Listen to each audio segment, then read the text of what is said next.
মাংস খেতে আর ইচ্ছে করছিল না, তাই শাশুড়ি মার সবজির খেতে চলে আসলাম। সেখান থেকে কুমড়ো শাক আর কচু ফুল নিয়ে আসলাম। আসসালামু আলাইকুম। চলে আসলাম আরো একটা ভিডিও নিয়ে। কেমন আছেন আপনারা সবাই? আশা করি সবাই ভালো আছে। সকালে নাস্তা শেষ করে শাশুড়ি মার সাথে তার সবজির খেতে চলে আসলাম। সেই সাথে বাড়ির আশেপাশে সব জায়গাটাও একটু ঘুরে দেখলাম। আর আমার ঘুরতে খুবই ভালো লাগে, বিশেষ করে গ্রামের ফল, শাক সবজি, কাঁঠাল গাছে কাঁঠাল ধরেছে, এই দৃশ্যগুলো দেখতে আমার খুবই ভালো লাগে। চলে আসলাম আমার শ্বশুরের পুকুর ঘাটে নেমে একটু কিছুক্ষণ বসেও থাকলাম। পুকুরের আশপাশে অনেক শাকসবজিও দেখা যাচ্ছে, সেটা দেখে আমার খুব ভালো লাগে।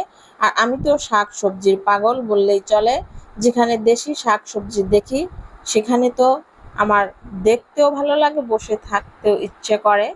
এবং পুকুরের আশপাশের দৃশ্যটাও একটু উপভোগ করলাম। পুকুরের সিঁড়ির আশপাশে আমার প্রিয়